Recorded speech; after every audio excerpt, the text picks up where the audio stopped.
Jamaah sekalian yang dimuliakan Allah Subhanahu wa taala, alhamdulillah di kesempatan pagi hari ini Allah Subhanahu wa taala pertemukan kita di salat berjamaah.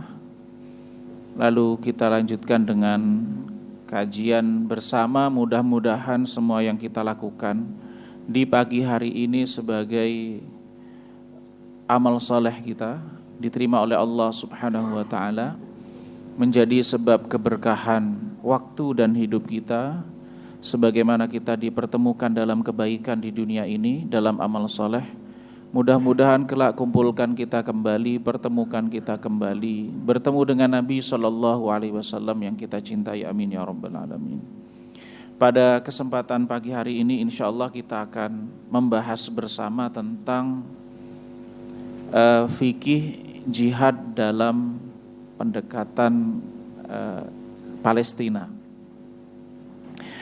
Jadi ini ada dua hal yang mungkin perlu kita dalami bersama. Yang pertama terkait dengan fikih jihad itu sendiri.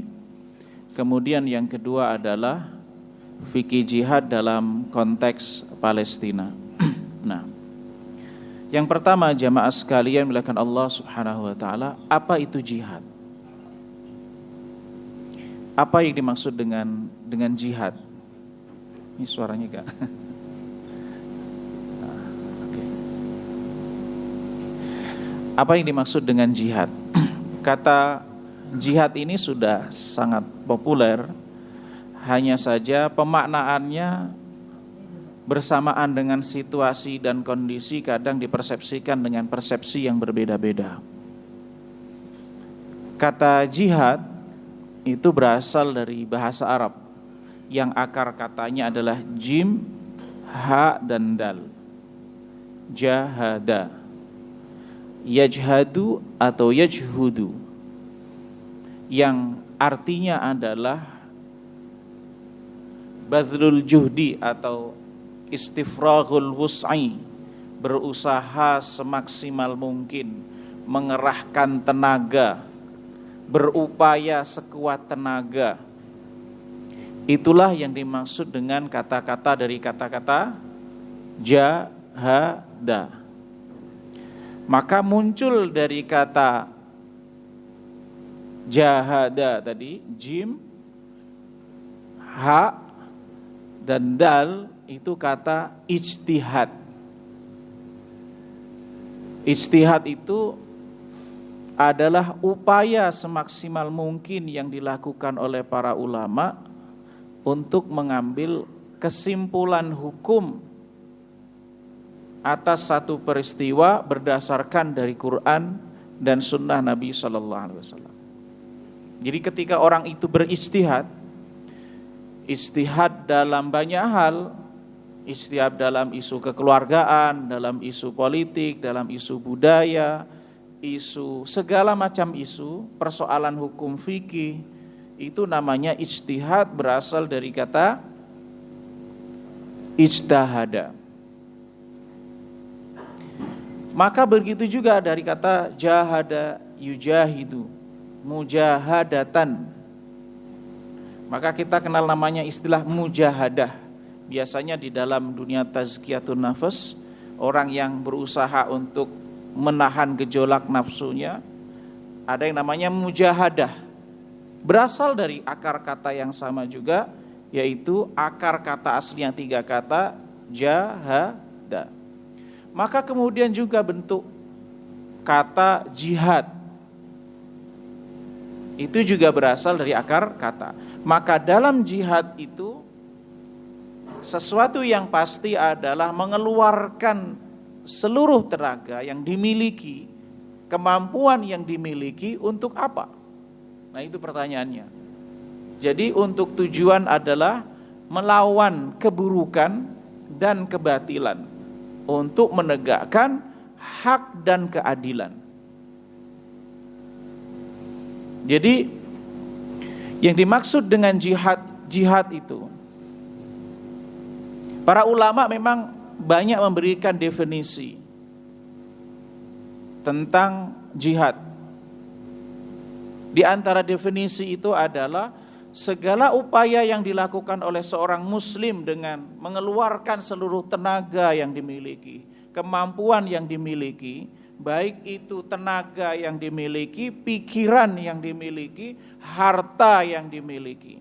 Untuk apa? Fungsinya adalah melawan keburukan, asyar. Jadi segala upaya untuk melawan keburukan, segala sesuatu yang buruk dan kebatilan, serta menegakkan kebenaran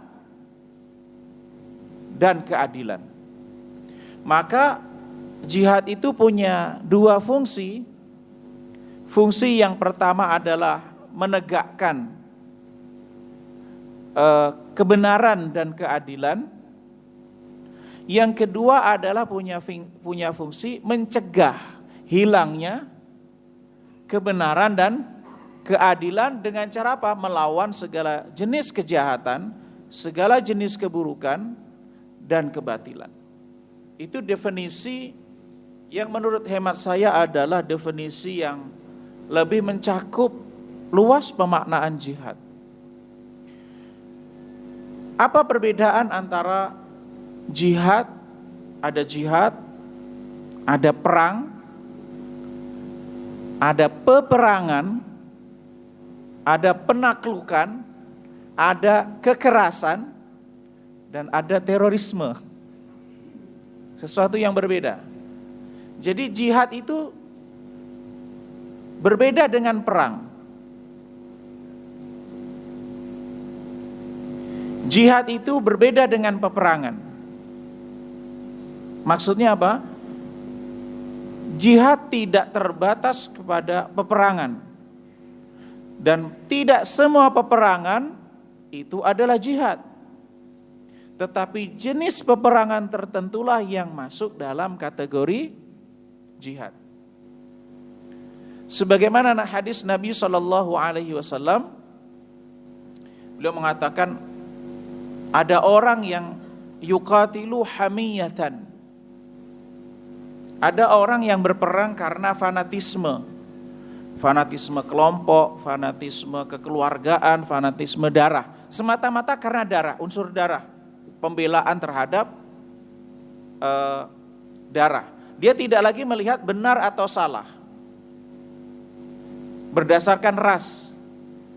Ada yuqatilu liyuqal syaja'atan. Ada orang yang berperang supaya dianggap sebagai orang yang pemberani. Tetapi yang dimaksud dengan jihad itu adalah man yuqatilu litakuna kalimatullahi hiyal ulya fahuwa fi sabilillah. Barang siapa yang berperang supaya kalimatullah, kalimat Allah itu yang tertinggi, fahuwa fi sabilillah. Itulah yang di jalan Allah. Apa yang dimaksud kalimatullah? Kalimatullah itu adalah al-haq wal adl, kebenaran dan keadilan. Jadi harus kita bedakan bahwa apa bedanya jihad dengan peperangan. Salah satu peperangan itu ada yang masuk kategori jihad, tapi tidak semua peperangan masuk kategori jihad. Dan jihad tidak hanya terbatas pada peperangan. Maka jamaah sekalian melakukan Allah Subhanahu wa taala, jihad juga beda dengan kekerasan. Meskipun kadang di dalam jihad itu ada unsur kekerasan. Karena ada peperangan, itu pasti kan ada kekerasan, gak mungkin kelembutan. Tapi ada aturannya.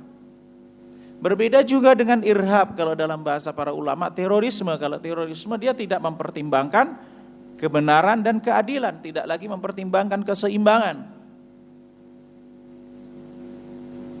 Sebagaimana yang dilakukan oleh orang-orang yang gampang mengkafirkan dia dengan tanpa pembuktian yang hak, tanpa putusan pengadilan, tanpa pembuktian yang sah, lalu kemudian melakukan tindakan-tindakan pembunuhan terhadap sesama muslim, sebagaimana yang terjadi di masa Ali bin Abi Thalib.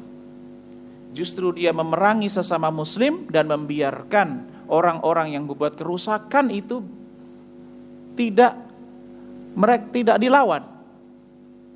Kalau kita lihat mereka yang melakukan tindakan-tindakan irhab, kalau dalam bahasa irhab ada terorisme bahasa sekarang, atau kelompok yang mengkafirkan sesama muslim di masa Ali bin Abi Thalib, justru dia yang diperangi adalah sesama muslim. Tapi orang-orang yang membuat kezaliman, membuat kerusakan, yang seharusnya dilawan justru tidak dilawan. Maka kemudian kita perlu meluruskan kembali definisi jihad. Kemudian jamaah sekalian melakukan Allah Subhanahu wa taala, para ulama membahas jihad itu termasuk di dalam pembahasan dalam fikih. Jadi kalau di pembahasan fikih itu ada pembahasan tentang masalah ibadat, yaitu dibahas tentang bagaimana orang sholat, bagaimana berpuasa, bagaimana zakat, kemudian haji. Ada bab yang namanya bab muamalat, yang berhubungan dengan transaksi keuangan. Bagaimana orang berdagang, bagaimana jual beli, bagaimana jasa, dan seterusnya.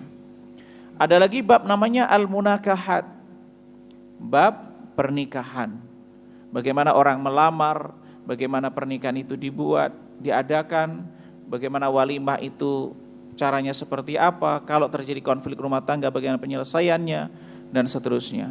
Dan di antara bab yang berikutnya ada bab namanya al-uqubat, bab pemberian sanksi terhadap orang yang melakukan pelanggaran hukum. Dan ada bab yang namanya bab al-alaqat, bab hubungan, interaksi muslim dengan non-muslim, muslim sesama muslim, dan di antara bagiannya itu adalah al-jihad. Itu biasanya di bagian terakhir dibahas dalam kitab fikih. Begitu juga Imam Nawawi kalau kita buka dalam kitab Riyadhus Shalihin yang biasa dibaca di masjid-masjid, beliau juga membahas, ada kitab pembahasan namanya kitab al-jihad, pembahasan tentang jihad. Nah, jamaah sekalian, pertanyaan penting, jihad itu tujuan atau sarana? Atau kalau dalam yang lebih sederhana, jihad dengan peperangan, jihad yang dalam konteksnya dibahasakan adalah peperangan, itu tujuan atau sarana?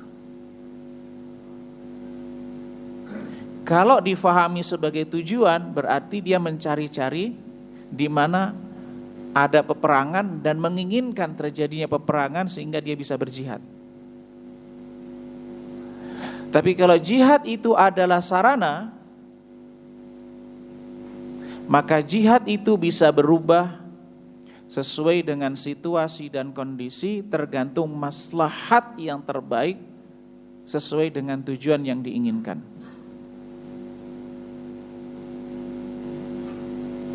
Harus kita pahami dulu, jihad ini sebagai tujuan atau sarana. Kalau tujuan, berarti kita mencari-cari jihad nih, supaya kita bisa beribadah. Kalau enggak ada konteks jihadnya, maka kita buat supaya ada konteksnya.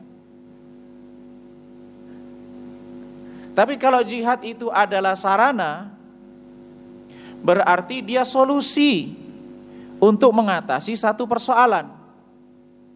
Ketika ada persoalan, ada suatu persoalan, ada tantangan, ada kondisi, yaitu berupa adanya kejahatan, adanya kebatilan, adanya ketidakadilan, adanya kebenaran yang tidak diperjuangkan dan seterusnya. Solusinya apa? Salah satu solusinya adalah jihad. Dia sebagai sarana untuk menegakkan keadilan, untuk menegakkan kebenaran, untuk mencegah adanya kejahatan dan ketidakadilan.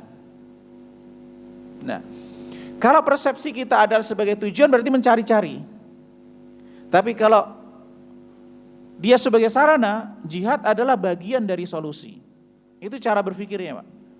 Karena ada sebagian dari kalangan muslim itu melihat jihad itu sebagai tujuan. Jadi dia mencari-cari di mana kapan nih kita bisa berjihad, kapan nih kita bisa berperang, supaya segera bisa mati fisabilillah. Nah, gitu. Jadi ada hadis Nabi SAW, beliau mengatakan, Rasulullah SAW bersabda, la tatamannau liqa al-adu.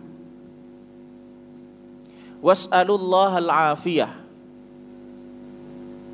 Jangan mengimpikan, jangan berharap bertemu dengan musuh. Jangan berharap bertemu musuh. Was'alullahal afiyah. Mintalah kepada Allah Subhanahu wa taala al-afiyah, kalau kita bahasakan dalam bahasa Indonesia, keselamatan. Keselamatan apa? Keselamatan harta, keselamatan jiwa, kesembuhan, kesehatan, keselamatan dari berbagai macam penyakit. Tapi kalau ketemu musuh, wa idza laqitumuhum fasbiru. Atau kama qala Nabi sallallahu alaihi wasallam. Tapi kalau ketemu musuh yang tidak diharapkan dan tidak diinginkan, maka bersabarlah. Sabar ini ada 3 kategori. Wa ka'ayyim min nabiyyin qatala ma'ahu ribbiyuna katsir fama wahanu lima asabahum fi sabilillah wa ma da'ufu wa mastakanu wallahu yuhibbus sabirin.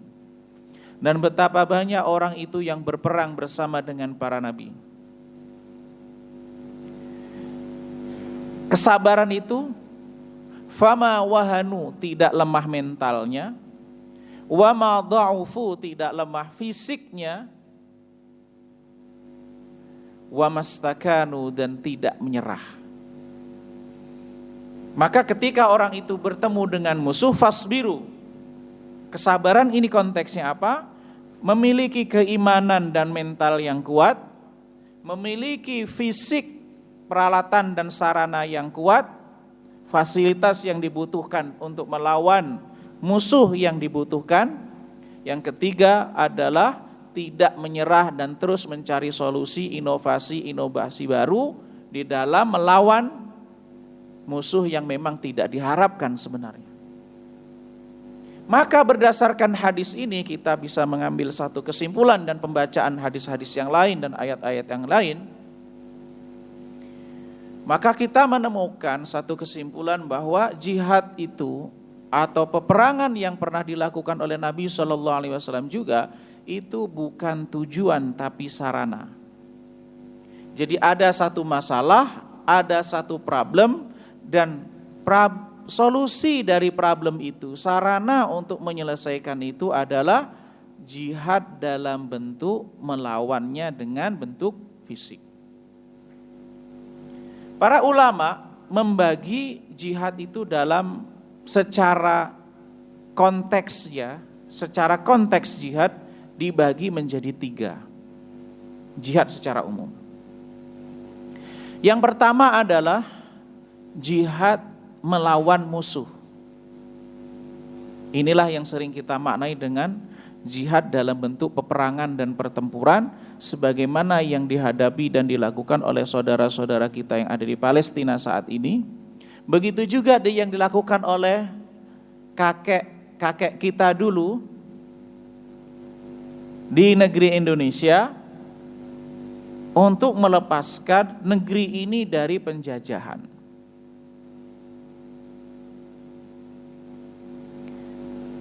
Untuk melawan ketidakadilan, untuk melawan kezaliman penjajah yang datang mengambil, merampas hak milik warga negara, milik penduduk, milik masyarakat, milik individu yang kemudian diambil, kemudian kekayaannya dieksploitasi, barang-barang dibeli dengan harga yang tidak selayaknya, tidak memiliki kemerdekaan menjual rempah-rempah yang dimiliki sesuai dengan nilai yang diinginkan. Itulah yang kemudian digaungkan dengan resolusi jihad juga. Resolusi jihad itu juga dinamakan jihad. Berarti bahwa kemerdekaan Indonesia kita yang di negeri ini juga sehingga saat ini Pak, kita bisa menikmatinya, bisa sholat berjamaah, bisa melakukan kajian, bisa bekerja, bisa nyaman. Semua itu adalah diantaranya ada jasa orang-orang terdahulu yang berjihad di negeri ini. Oleh karena itu begitulah besarnya pahala orang yang berjihad karena manfaatnya yang besar. Jadi kalau Ibnu Qayyim rahimahullah ta'ala itu mengatakan ibadah yang paling afdal itu adalah ibadah yang sesuai dengan tuntutan situasi dan kondisi.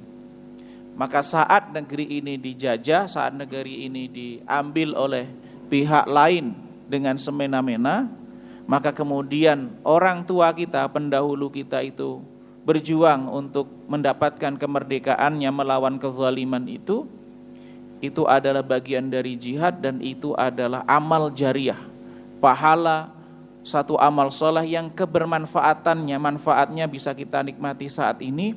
Maka setiap ibadah yang kita lakukan dengan tenang di hari ini akan memberikan kontribusi pahala bagi mereka.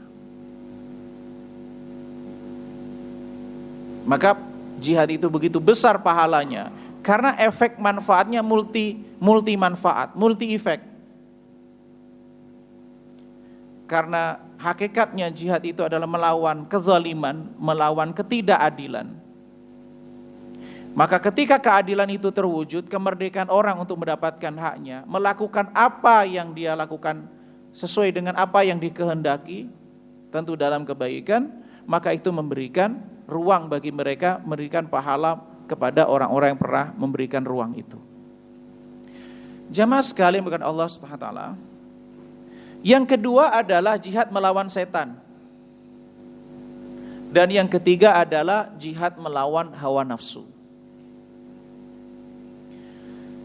Tapi di antara yang tertinggi, yang perjuangannya yang lebih besar, kan ada satu ungkapan bahwa jihad yang paling besar. Ada satu hadis yang sebenarnya bermasalah.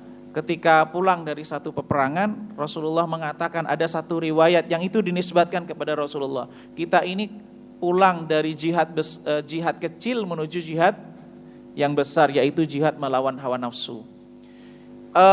Ada yang kemudian semua sepakat hadis ini bermasalah, Pak. Hadis ini termasuk hadis yang dhaif. Dan bila kita kaji, ternyata memang banyak persoalan kalau kita fahami secara zahir teksnya. Kenapa? Justru orang yang berperang, itulah orang yang menaklukkan hawa nafsunya. Saya coba membayangkan ya, pada tanggal 7 Oktober tahun 2023, saudara-saudara kita itu yang dari Gaza kemudian membawa apa itu namanya ya, yang dia pakai kayak yang biasanya kita kan itu dipakai untuk hiburan kan, di gunung-gunung turun kemudian traveling itu tapi digunakan. Coba bayangkan bagaimana suasana psikologis orang yang berangkat ke wilayah itu yang niatnya memang berperang, Pak. Apakah ada celah di dalam pikirannya bahwa dia akan kembali?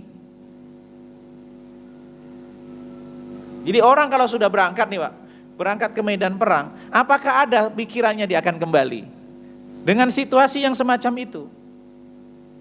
Artinya bahwa ketika dia akan berangkat itu harus mampu menaklukkan egonya. Ini dia punya anak, punya istri. Itu bukan perkara sederhana, Pak.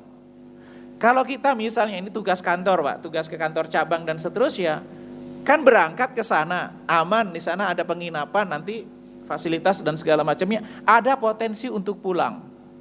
Tapi orang yang berangkat ke medan perang, itu ketika dia sudah berangkat, pamitan dengan keluarganya, ya itu bisa jadi adalah pertemuan terakhir. Lihat rumahnya, lihat anaknya, lihat lingkungannya, bisa jadi matanya sekali itulah menatap semua yang ia saksikan pada hari itu. Itu harus menaklukkan hawa nafsunya, melakukan egonya dan seterusnya. Oleh karena itu pernah terjadi sebelum perang Tabuk yang 3 sahabat yang dihukum itu, Pak. Itu kan persoalan gitu juga. Saat paceklik harus berangkat perang, sebentar lagi panen. Dia punya fasilitas untuk ngejar lah, ditunda-tunda akhirnya nggak jadi berangkat. Jadi suasana orang mau berperang itu suasana psikologisnya bukan perkara gampang, Pak. Sesoleh apapun, sekuat apapun imannya, itu bukan perkara gampang. Jadi untuk berangkat itu bukan perkara gampang. Sesoleh apapun, sebaik apapun, semengerti apapun. Oleh karena itu kalau kita lihat bahwa berperang itu jihad yang kecil, itu ya menurut hemat saya kurang tepat. Karena apa? Justru pada saat itu dia harus selesai dengan persoalan hawa nafsunya. Tapi adakah orang yang berperang tapi dia masih semangatnya hawa nafsu? Mungkin ada. Yaitu orang yang berperang karena ego, karena emosi, yang berperang karena ingin malu. Karena orang Arab dulu, Pak. Orang-orang Arab masa jahiliyah itu adalah orang yang sangat menjaga prestis nama. Maka dia malu kalau nggak berangkat, aib. Maka dia berangkat bukan karena litakuna kalimatullahil ulya, tapi karena persoalan aib. Maka ada istilah di dalam adab di Arab itu, orang itu meninggal tertusuk di bagian depan itu adalah kehormatan. Tapi kalau tertusuk di bagian belakang itu adalah aib. Maksudnya bagaimana? Kalau dia itu di depan berarti dia menghadapi lawan. Tapi kalau di belakang berarti lari dari medan perang. Maka lari dari pertempuran itu termasuk dosa besar. At-tawalli minaz zahaf itu termasuk dosa besar. Karena efeknya juga berbahaya. Nah, jamaah sekalian dimuliakan Allah Subhanahu wa taala, maka kita sudah clear bahwa jihad itu adalah sarana, bukan tujuan. Dan peperangan itu adalah salah satu bentuk jihad dan bukan satu-satunya. Di banyak sekali kita temukan di dalam Al-Qur'an itu ayat yang berbicara jihad dengan harta dan jihad. Persoalan berikutnya jemaah sekalian dengan Allah Subhanahu wa taala, ketika orang berjihad terutama dalam konteks yang lebih spesifik yaitu bertempur, berperang di jalan Allah dalam konteks makna jihad, apakah latar belakangnya orang diperangi itu karena berbeda agama? Ataukah karena sebab yang lain? Kalau kita baca banyak ditemukan di dalam Al-Qur'an, misalnya ya ketika Imam An-Nawawi misalnya di kitab di Riyadhus Shalihin membahas bab jihad, menyetir firman Allah Subhanahu wa taala, menyebutkan firman Allah Subhanahu wa taala, wa qatilul musyrikina kaffah kama yuqatilunakum kaffah wa'lamu annallaha ma'al muttaqin. Dan perangilah orang-orang musyrik itu semuanya sebagaimana mereka memerangi kalian semuanya. Sesungguhnya Allah bersama, dan ketahuilah sesungguhnya Allah bersama dengan orang-orang yang bertakwa.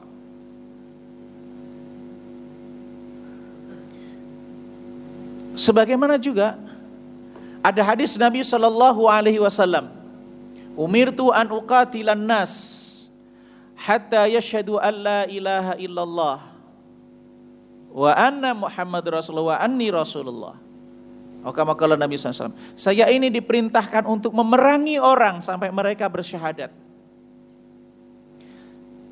Tapi kalau kemudian mereka bersyahadat masuk dalam Islam, maka dijagalah dima'ahum, darahnya dijaga. Maka kemudian ada pesan-pesan Nabi kepada para sahabat ataupun para sahabat kepada sahabat yang lain, para khulafa, atau pesan-pesan misalnya kalau kita lihat ketika Khalid bin Walid berperang, berdamai, membayar jizyah, masuk Islam, pilihannya yang 3 biasanya kalau kita lihat di ayat-ayat tentang perang. Masuk Islam, apalagi kemudian tetap bersama dalam agamanya tapi bayar jizyah, atau perang. Bagaimana cara memahami ayat-ayat semacam ini? Ada 3 kelompok, Pak, terkait dengan masalah ayat-ayat yang semacam ini. Yang pertama,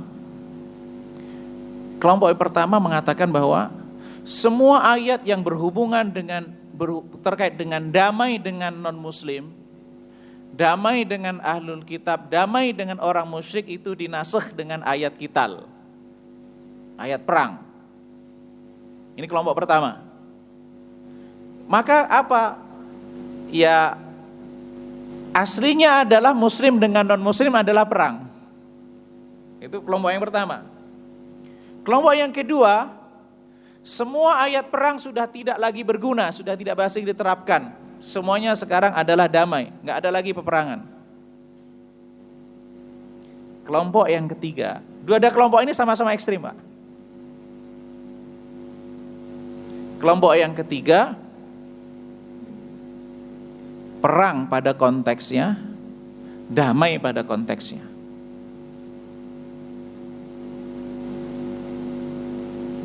Lalu hubungan antara muslim dengan non-muslim itu aslinya damai atau perang? Kan ini ada ayat, qatilul musyrikina kafah. Wa qatilul musyrikina kafah kama yuqatilunakum kafah. Kemudian adalah ayat misalnya hadis Nabi SAW, aku diperintahkan untuk memerangi orang sampai mereka bersyahadat. Pertanyaannya adalah, apakah hubungan antara muslim dengan non-muslim, baik itu kalangan musyrik, ahlul kitab dan yang lainnya, itu aslinya damai, berdampingan, bisa hidup bersama, bekerja sama, ataukah aslinya berlawanan perang? Ini krusial, Pak, isu krusial tentang ini. Dan inilah yang kemudian nanti konteks jihadnya itu di mana?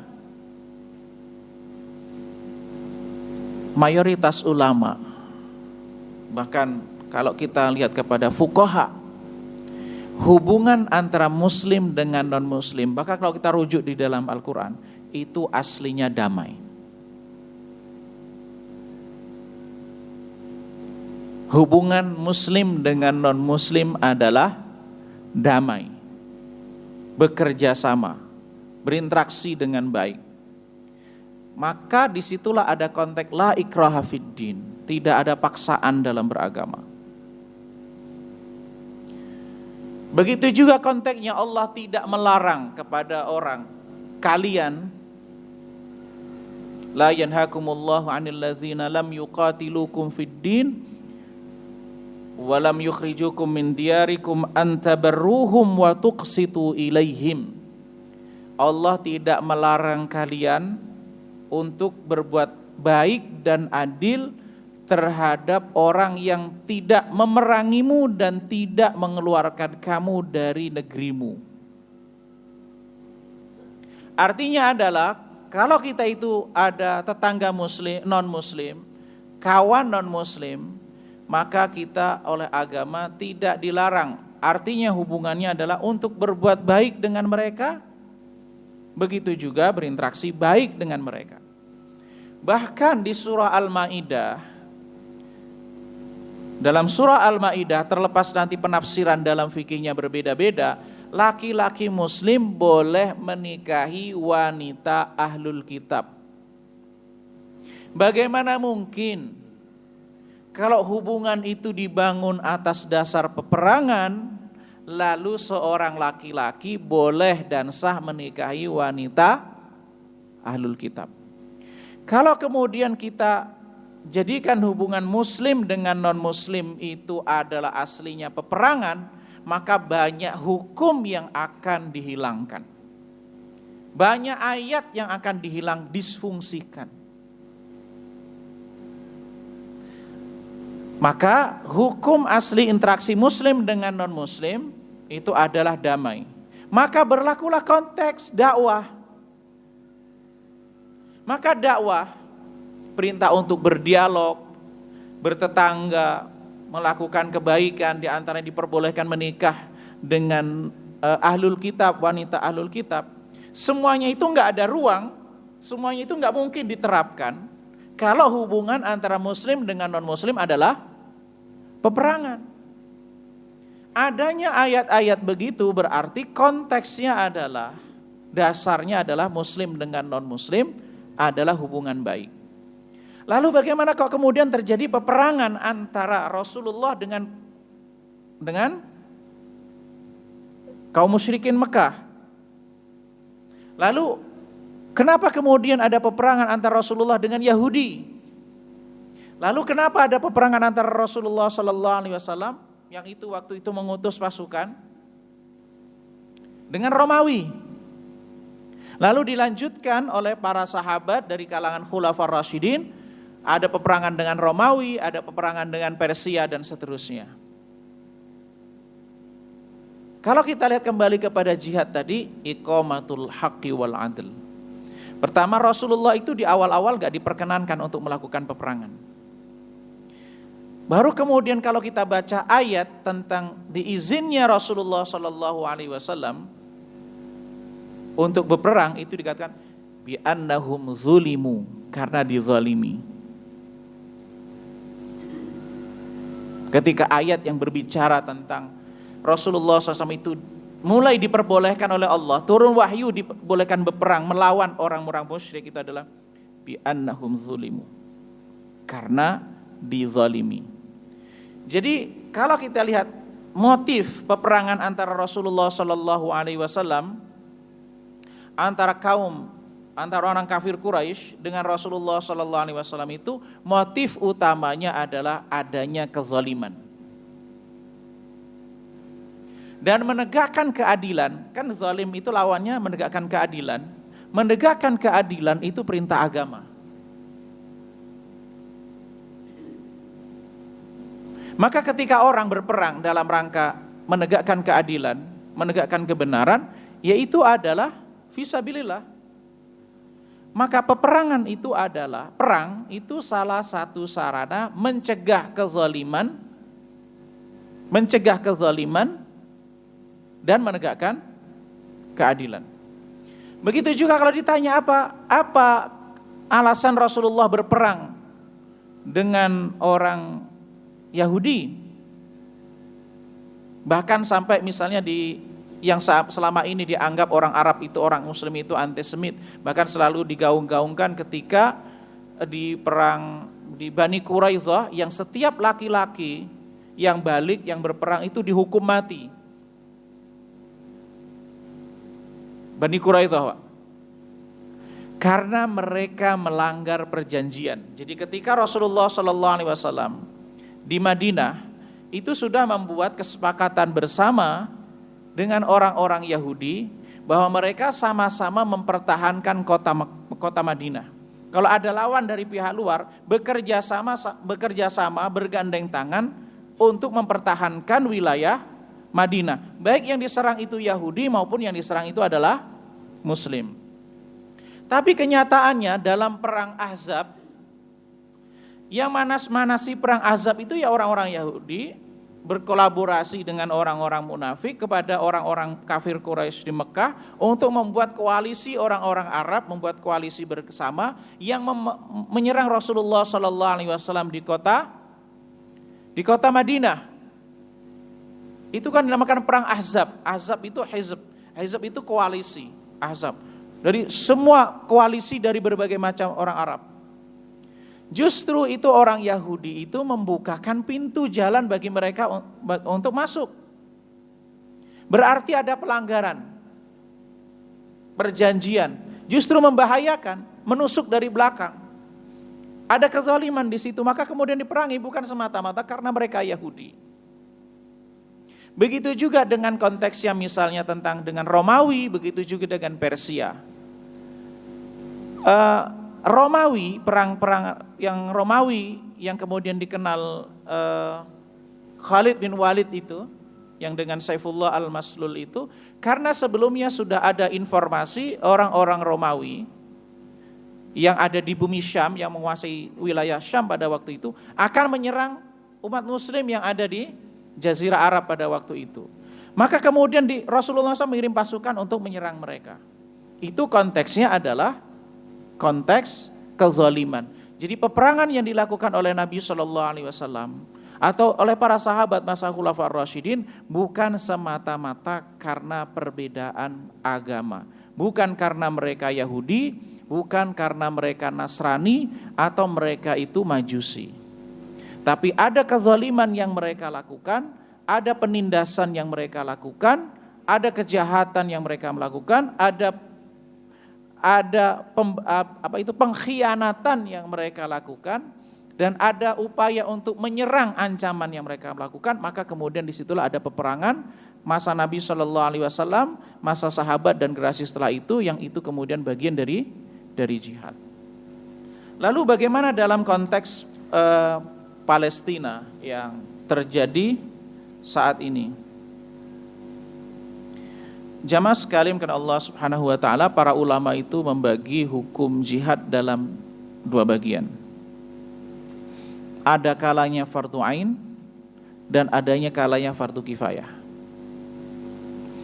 Ketika musuh itu sudah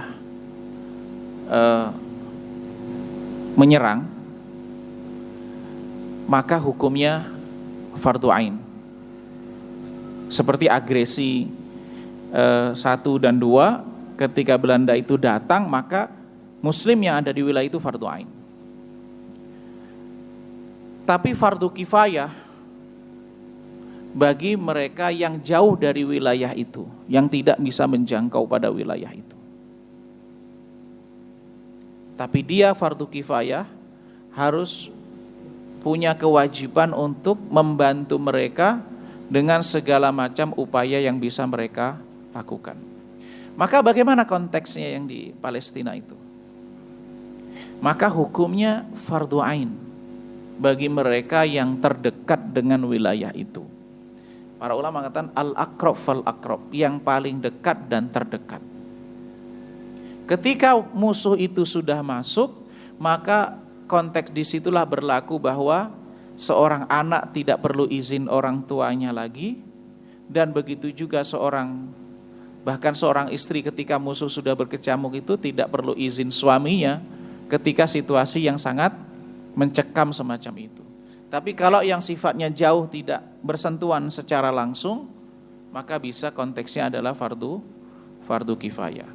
Maka bagaimana situasi yang ada di Palestina ini jamaah sekalian? Kalau kita bicara tentang sejarahnya cukup panjang ya. Sejarah Palestina ini bisa antara klaim yang ada, informasi yang ada, itu sejarahnya cukup panjang. Mulai dari sebenarnya hubungan antara orang Arab dengan orang Yahudi itu masih hukumnya adalah saudara. Jadi kalau umat muslim dengan orang-orang Yahudi itu secara agama lebih dekat. Jadi muslim dengan Yahudi itu secara ajaran keagamaan lebih dekat ketimbang muslim dengan Nasrani. Secara aturan keagamaan, muslim dengan Yahudi, agama Yahudi itu jauh lebih dekat ketimbang muslim dan Nasrani. Misalnya di dalam masalah makanan, orang Yahudi juga mengharamkan babi. Mereka juga disembelih cara mengkonsumsinya. Banyak praktek-praktek keagamaan atau ajarannya itu yang jauh lebih dekat antara muslim dengan Yahudi ketimbang muslim dengan Nasrani. Kemudian kalau istilah semit, samiyah kalau dalam bahasa Arab, yang istilahnya kan kita mengenal istilah antisemit Pak ya. Antisemit itu diterjemahkan dengan anti Yahudi. Sesungguhnya yang termasuk dalam klan Semit itu ya orang Arab itu termasuk Semit. Ini saya baca dari beberapa literatur, termasuk yang kalaman Semit itu dari Samiyah. Ismail, karena orang Yahudi itu berasal dari Ibrahim, yang satu dari Ishak, satu dari Ismail. Kedua-duanya ini adalah satu berasal dari ayah yang sama, yaitu dari Ibrahim. Sejarah panjangnya bahwa orang Yahudi itu sudah berpencar-pencar. Tidak ada wilayah kekuasaan yang kemudian bertahan kecuali hanya dalam waktu tertentu. Yang biasanya diklaim itu adalah kekuasaan pada masa Nabiullah Sulaiman. Setelah Nabiullah Sulaiman meninggal dunia, itu kekuasaan Nabiullah Sulaiman, kerajaan yang dibangun itu sudah terpecah-pecah di antara sesama orang Yahudi, ras mereka. Lalu kemudian ditaklukkan oleh suku yang lain, mulai dari Babilonia, kemudian dikuasai oleh Romawi. Baru kemudian pada masa Umar bin Khattab itu wilayah itu dikuasai oleh Romawi. Pada masa Umar bin Khattab kemudian itu ditaklukkan, baru kemudian di bawah kekuasaan Islam, lalu kemudian terjadi perebutan antara bukan Yahudi sebenarnya, antara Muslim dengan Romawi. Era perang salib itu kan antara Muslim dengan Romawi. Sampai seterusnya, baru kemudian pada tahun 48 itulah Romawi yang sebenarnya Eropa itu kan Romawi. Romawi itu ya Eropa itu. Yang kemudian memberikan tanah itu kepada orang Yahudi. Pun sebenarnya adalah tanah-tanah mereka. Orang-orang Yahudi itu ketika dia mendirikan negara, merampas hak-hak tanah-tanah yang dimiliki oleh orang-orang Arab itu, orang-orang Palestina. Maka orang-orang Palestina itu secara sederhananya ketika melawan orang Yahudi itu, melawan, membela tanah yang mereka miliki itu yang dirampas. Karena pada masa Turki Utsmani itu orang-orang Yahudi itu kan pendatang. Sebelumnya kan oleh orang Romawi, Yahudi itu nggak boleh tinggal di wilayah itu. Dalam kekuasaan Romawi, orang Yahudi nggak boleh tinggal di Palestina. Baru kemudian di masa Islam lah itu diperbolehkan mereka untuk berkunjung ke tempat itu, kemudian tinggal di sebagian wilayah itu. Justru Islamlah yang memberikan mereka hak untuk beribadah di tempat itu. Semulanya nggak diberikan hak untuk beribadah di tempat tersebut. Barulah kemudian terjadi perampasan hingga saat ini. Maka konteksnya sebenarnya kalau kita lihat ya, orang Palestina yang melakukan perlawanan terhadap penjajahan Israel itu bukan konteksnya karena mereka itu beragama Yahudi, lalu kemudian terjadi peperangan. Tapi konteksnya adalah mereka mengambil tanah-tanah dan hak-hak yang dimiliki oleh orang-orang Palestina itu. Dan dari perjanjian ke perjanjian itu senantiasa dikhianati. Bapak Ibu sekalian bisa cek lah itu peta perbandingan antara ketika terjadi damai antara Yahudi dan Palestina, Israel dan Palestina pada waktu itu. Dari tahun ke tahun kan terjadi perluasan dan itu dilakukan dengan cara paksa. Ketika disepakati batasan tertentu, pada waktu tertentu dialah yang pertama kali merusak perjanjian itu. Oleh karena itu, ketika satu perjanjian itu sudah dirusak, maka sebagaimana juga ketika Rasulullah SAW memerangi Bani Quraidah, memerangi Bani Qainuqa dan seterusnya yang terjadi di Madinah itu, juga karena mereka melanggar perjanjian yang ada. Dan konteks Palestina adalah merebut tanah-tanah yang mereka dimiliki. Akhirnya orang-orang Palestina itu kan diungsikan ke wilayah-wilayah sekitar. Dan ini yang Gaza ini mau ditaruh sebenarnya juga mau dialihkan ke Mesir. Tapi Mesir gak mau karena akan jadi pengungsi. Beban negara mereka ke Sinai. Tujuannya adalah menguasai semua wilayah itu akan menjadi wilayah Israel. Dan di antara proposal yang kemarin terakhir itu diusulkan oleh Netanyahu itu adalah wilayah Gaza, ini kesepakatan untuk gencatan senjata, wilayah Gaza itu akan berada di bawah otoritas keamanan Israel. Itu proposal yang diajukan. Maka apa yang dilakukan oleh mereka itu konteksnya bukan karena dia beragama Yahudi, bahkan banyak orang yang beragama Yahudi menentang apa yang dilakukan oleh ini. Dan saya dapatkan informasi ada seorang tokoh yang sekarang tinggal Lebanon, namanya Tolha Abu Ghazala. Beliau mengatakan setiap warga Israel itu punya 2 kewarganegaraan. Setiap warga Israel yang mereka orang ras-ras yang Israel itu punya dua kewarganegaraan. Mungkin itu alasannya bahwa negara-negara Eropa dan termasuk Amerika membela benar wilayah itu. Karena bisa jadi sebagian besar dari warga Israel itu satu berwarga negara Israel, satu berwarga negara Amerika. Dan kita tahu Amerika di satu sisi warga negaranya itu apapun agamanya, apapun latar belakangnya, kalau dia punya kewarga negara dia akan dibela. Apapun agamanya.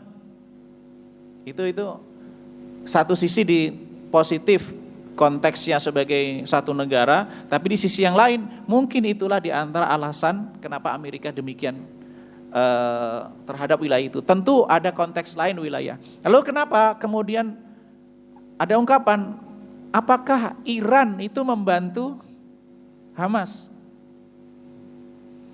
Apakah kemudian yang lainnya? Dalam pertempuran ini, konteks orang Palestina itu banyak kepentingan, Pak. Orang Palestina kepentingannya adalah, yang Muslim mereka adalah jihad, membebaskan negerinya dari penjajahan. Tapi apakah ada wilayah-wilayah yang lain kemudian dia punya kepentingan? Bisa jadi, Pak, nggak menutup kemungkinan. Amerika, sebagaimana Amerika terhadap Yahudi ada kepentingan, maka Iran misalnya atau Rusia atau Cina misalnya punya kepentingan, itu bisa saja terjadi. Tapi bagi kita sebagai seorang Muslim, terlepas orang punya kepentingan apapun, yang terpenting bagi kita sebagai seorang Muslim, yang dijajah itu adalah saudara kita. Di situ ada kezaliman, di situ ada kejahatan, di situ ada ketidakadilan. Maka kewajiban kita bagi seorang Muslim, hak mereka itu adalah orang Muslim, maka hak sebagai seorang Muslim. Kalau mereka adalah non-Muslim, itu adalah kewajiban kita untuk menegakkan keadilan. Meskipun yang dizalimi itu non-Muslim, orang Muslim nggak boleh diam, Pak. Maka konteksnya Palestina itu ikatan kita ada dua. Bagi mereka yang Muslim adalah sesama Muslim. Bagi mereka yang non-Muslim, penduduk Palestina yang non-Muslim, itu adalah konteks, itu kewajiban agama kita sebagai seorang Muslim, tidak boleh mendiamkan adanya ketidakadilan kepada siapapun itu terjadi. Maka kewajiban kita bagaimana? Kita berjihad dengan apa yang kita mampu, sesuai dengan kemampuan kita. Apa yang kita mampu? Menyuarakan dengan menyuarakan, memberikan pikiran dengan pemikiran, termasuk adalah ide dan gagasan adalah ide dan gagasan, harta yang kita miliki dengan harta yang kita miliki. Mudah-mudahan itu menjadi hujah di hadapan Allah Subhanahu wa taala kelak ketika kita ditanya apa yang Anda lakukan terhadap ada ketidakzaliman itu, saya melakukan A, B, C, D dan seterusnya. Mungkin ini jamaah sekalian yang dimuliakan Allah Subhanahu wa taala, mungkin kalau ada sesuatu yang ingin ditanyakan atau diperdalam dalam konteks tema ini, saya persilahkan. Ya, ada beberapa pertanyaan. Iya. Oh iya. Oke.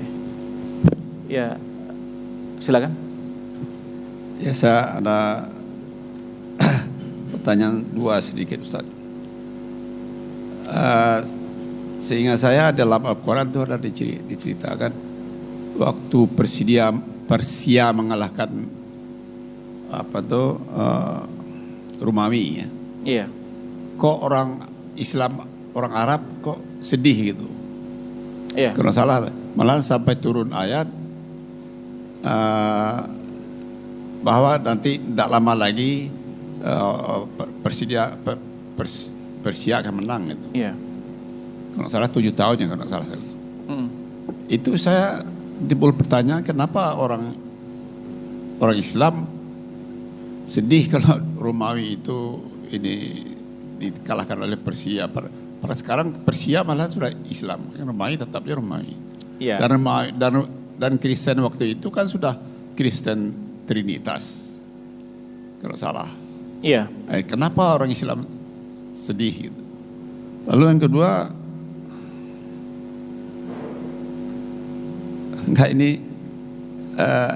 masalah sekarang ini kita harus mana boleh menyebut Israel atau Yahudi yang harusnya disebut? Karena Israel itu kan nabi, Ustaz. Iya. Jadi persoalan sekarang ini bukan persoalan Israel sebetulnya, persoalan orang Yahudi gitu. Nah, ini mungkin karena kalau Nabi Israel itu saya kira ya. Iya, Israel. Ya Israel itu kita harus hormati benar kan gitu. Iya. Jadi bukan orang ya Israel, bukan Israel yang disebut, tapi Yahudi mestinya gitu. Iya. Itu aja Ustaz Manali. Iya. Terima kasih. Terima kasih. Assalamualaikum warahmatullahi Yang pertama tadi ini pertanyaan cukup menarik ya. Saya sebenarnya sudah rencanakan bahas fatwa MUI tapi terlupakan kita bahas ini. Jadi ada fatwa Majelis Ulama di fatwa nomor 83. Ini terbitkan tanggal 10 atau yang 11 ya? 10 bulan kemarin ya? November atau yang tanggal 10 bulan ini ya? Tanggal 10 bulan ini berarti tanggal 10 bulan 11 2023.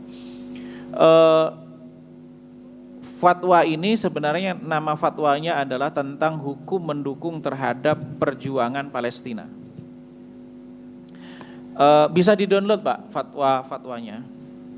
Ya, fatwa-fatwanya itu bisa di-download dan kesimpulan akhir dari fatwa ini adalah di bagian akhir ada ketentuan hukum, ada rekomendasi. Ada ketentuan hukum, ada rekomendasi.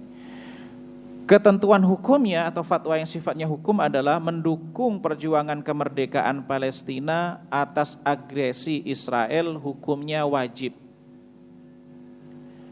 Ini bisa wajib aini, bisa wajib kifai, bisa fardu ain, bisa fardu kifayah. Cuma disebutkan wajib. Tentu kapan wajib ain, kapan wajib kifayah itu disesuaikan dengan kemampuan seseorang dan keberadaan seseorang di wilayah di mana. Dan kita di Indonesia karena kita ini tidak bersentuhan langsung ya secara geografis, maka kita fardu kifayah. Dan alhamdulillah yang dilakukan oleh pemerintah pada peristiwa ini ya, ini kita rasa banyak yang perlu kita syukuri bahwa bergandeng tangan umat muslim dan isu Palestina ini menjadi isu yang bukan hanya umat muslim saja tapi non muslim, dan begitu juga alhamdulillah pemerintah juga memberikan perhatian yang besar sehingga bantuan-bantuan itu dikoordinir oleh pemerintah dan fokusnya ke Gaza. Bantuan ke Palestina itu kadangkala ada bantuan ke Gaza dan ada kadangkala ke tepi barat gitu ya. Nah, saat ini yang terjadi problem yang urgen itu yang ada di Gaza, begitu. Ketentuan hukumnya adalah hukumnya wajib, sesuai dengan kemampuan yang dimiliki, dengan harta, dengan pikiran, dengan tulisan dan segala macam. Kemudian dukungan sebagaimana disebutkan poin di atas, termasuk dengan mendistribusikan zakat. Maka Bapak Ibu sekalian, zakatnya boleh dibayarkan melalui donasi Palestina. Itu boleh diambil dari zakat. Baik dari sisi fisabilillah juga memenuhi, dari sisi fuqara masakin juga memenuhi, karena mereka banyak fuqara dan masakin. Wilayahnya adalah wilayah perang. Pada dasarnya ini ketentuan hukum. Pada dasarnya zakat didistribusikan kepada wilayah yang terdekat, tapi karena ini situasi mendesak, maka zakat boleh diberikan kepada wilayah yang jauh untuk kemaslahatan yang rajihah. Ini termasuk di antara fatwa Syekh Yusuf Al-Qardawi dan fatwa dalam mazhab Hanafi. Sebenarnya masalah zakat ini MUI menggunakan fatwa mazhab Hanafi. Jadi dalam mazhab Hanafi itu diperbolehkan distribusi zakat kepada wilayah yang jauh, enggak harus yang terdekat. Tapi kalau dalam mazhab Syafi'i harus terdekat. Nah, pertimbangan karena adanya kebutuhan maka boleh didistribusikan pada wilayah yang jauh. Mendukung agresi Israel terhadap Palestina atau pihak yang mendukung Israel baik langsung maupun tidak langsung hukumnya haram. Ini terkait masalah dukung. Rekomendasi, nah ini bisa dibaca tentang beberapa rekomendasi yang terbitkan oleh MUI. Lalu konteksnya dengan boikot memboikot apa? Di fatwa MUI tidak disebutkan secara spesifik tentang kata boikot. Tapi sebagai hal pertimbangan ada fatwa pandangan Syekh Muhammad Ramadan Al-Buti kalau nggak salah, yang disebutkan sebagai salah satu pandangan tentang masalah boikot terhadap produk-produk yang Israel begitu. Nah dalam hal ini disesuaikan dengan kondisi dan situasi masing-masing. MUI tidak memberikan satu yang sifatnya rigid. Kalau saya melihatnya ini pada sisi edukasi, Pak, terkait masalah interaksi dengan produk yang memberikan atau sahamnya sebagian besar dimiliki oleh misalnya orang yang keberpihakan terhadap Israel. Ada sisi edukasinya bahwa kita itu ketika mengkonsumsi sesuatu itu harus clear nih, kira-kira ini berasal dari mana? Selain konteks halal dan haram, Pak. Selain konteks dan haram. Orang mengkonsumsi pertimbangan halal dan haram itu satu pertimbangan yang luar biasa. Ada sisi value yang menjadi pegangan. Tapi kemudian dipertimbangkan ketika saya beli produk ini kira-kira akan apa pengaruhnya terhadap publik? Itu satu value yang lebih tinggi lagi. Maka dalam orang itu belanja itu kan ada yang sifatnya primer, sekunder, tersier. Maka bagi yang biasanya belanja tersier itu kan sesuatu yang orang bisa memilih luas. Misalnya orang yang beli tas mahal, beli jam tangan harganya sekian puluh atau ratus juta. Orang yang gaya hidupnya misalnya kayak pakaian yang harganya sekian-sekian. Nah, orang-orang yang semacam ini layak lagi untuk berpikir kembali. Kira-kira apa yang dibeli ini ada korelasinya enggak dengan konteks saudara-saudara kita. Tapi sederhana yang bisa kita lakukan adalah selama kita bisa memilih atau meninggalkan sesuatu yang ada kontribusi terhadap wilayah pendudukan Israel di Palestina, ya kita berusaha untuk menghindarinya.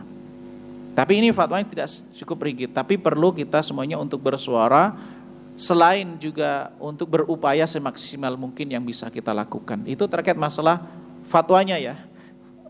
Rekomendasinya ada beberapa rekomendasi untuk terutama untuk pemerintah dan seterusnya. Tadi ada yang belum terjawab. Oh ya, itu klaim itu saya baca di Fiqhul Jihad Syekh Yusuf Al-Qardawi. Beliau punya buku tentang jihad itu ada 2 jilid. Itu diantaranya tentang Palestina. Beliau ada satu bagian pembahasan tentang Palestina. Dan diantaranya ada bantahan terhadap klaim orang Yahudi bahwa itu wilayah yang dijanjikan. Ada beberapa bantahan, baik bantahan sejarah maupun bantahan doktrin keagamaan. Bahwa yang pertama bantahan sejarah bahwa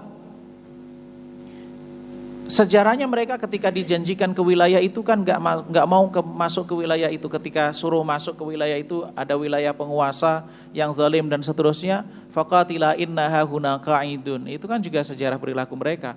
Engkau wahai Musa dan Allah, peranglah sendiri, kita duduk di sini, kita nunggu, gak mau masuk.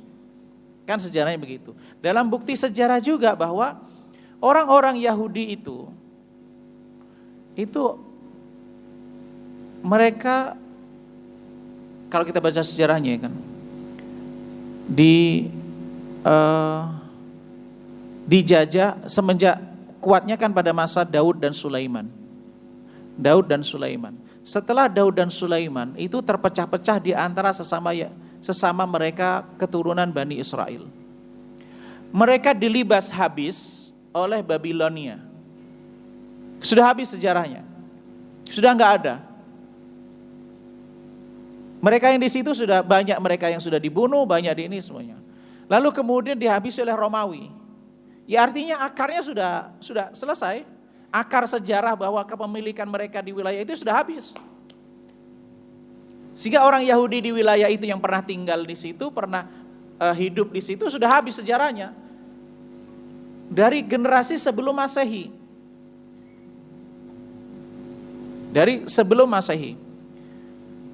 Kemudian interaksi dengan umat Islam, perang antara pada masa Umar bin Khattab ketika menyerahkan kunci, itu bukan dengan Yahudi. Jadi pada masa Romawi itu orang Yahudi sudah dihabisi, nggak bisa tinggal di situ. Oleh orang Romawi sudah dihabisi, nggak boleh tinggal di situ. Kemudian barulah terjadi interaksi dengan Umar bin Khattab. Di antara perjanjiannya juga itu, ya orang Yahudi nggak diperbolehkan, tapi diperbolehkan ibadah 3 agama untuk beribadah di wilayah itu. Pada masa-masa Islam kan terjadi perang salib kan? Itu kan juga antara Islam dengan Romawi konfliknya. ditaklukkan oleh misalnya Salahuddin Al-Ayyubi, Muslim boleh beribadah, Yahudi boleh ibadah, semuanya boleh beribadah menggunakan tempat itu. Pada masa Utsmani diperbolehkan beribadah menggunakan tempat ibadah itu. Dan semuanya hidup tenang, tidak ada kezaliman dan seterusnya. Itu dari sejarah ya, artinya akar bahwa sejarah kepemilikan mereka itu sudah hilang, sudah habis. Kemudian dari hal yang kedua, dari doktrin keagamaan. Kalau toh itu wilayah dijanjikan Allah kepada mereka, apakah mungkin Allah mengizinkan kezaliman?